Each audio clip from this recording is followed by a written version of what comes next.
Next call is a split call. I call the Honourable Ruth Dyson.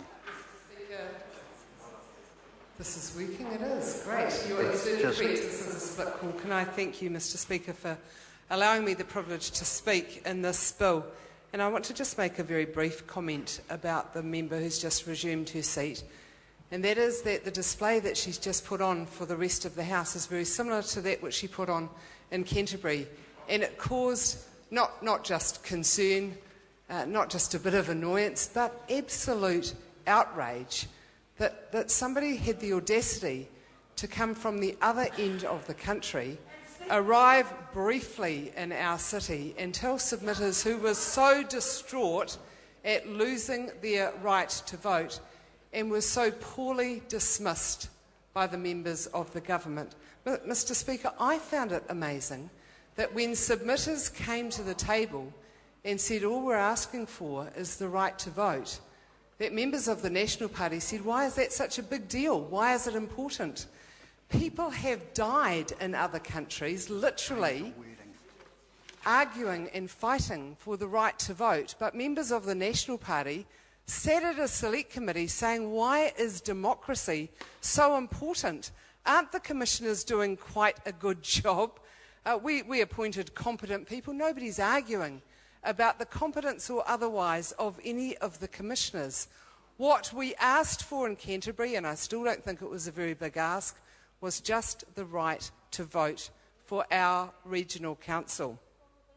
I believed Nick Smith, and I'm sure some of my colleagues will laugh at that, but I believed the Honourable Dr. Nick Smith when he promised us that the removal of our democratic right to vote for our regional council was a very short-term measure. I disagreed with that in the first place. It was wrong. But I trusted his words because he said, not just we hope, not just we think, not just we like to, but he said, Mr Speaker, whatever the circumstances, the next regional council elections in Canterbury will take place no later than the elections scheduled for late 2013. I am really disappointed that we are making a liar of the Honourable Dr. Nick Smith by passing this legislation. I think he intended his words to be reflected in practice. I'm sure that when he said that, he had no intention to mislead the people of Canterbury.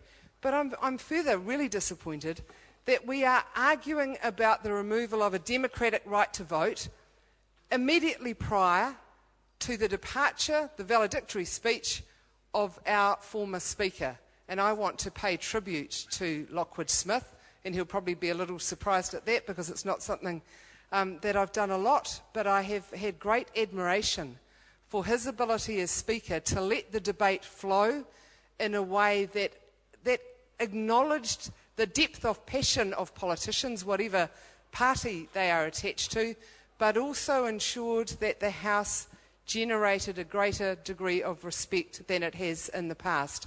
So having the actions of Lockwood Smith so highly regarded by Parliament and I think by many New Zealanders, immediately butting up to a bill that takes away a democratic right, I find offensive to the former Speaker, and I want to apologise on behalf of the government actually for putting such an obnoxious bill immediately next to a valedictory speech of someone who's worked so hard to improve the behaviour in Parliament without stifling the conversation. Mr Speaker, I know the current Speaker would be pretty outraged that this bill was going through because he's from Canterbury and unfortunately was the minister that shepherded it through. And I want to express my strong disappointment in the Honourable David Carter during his term as the Minister of Local Government for progressing this. As a Cantabrian, I would have thought that there would have been greater acknowledgement of the strength and the passion of people's desire to vote. We've had some of the biggest demonstrations in Canterbury about this very issue immediately upon its announcement and further since the extension. Mr Speaker, this really does come on top of the other issues that we're dealing with. The feeling of disempowerment of the National Party government bulldozing through the rights and ambitions and desires of Cantabrians to play a critical part in our recovery and rebuild is just being ignored by the government. That's not just our loss, it's a loss to the rest of the country. I want the government to reconsider. I want them to recognise our right to vote and stop the progress of this bill.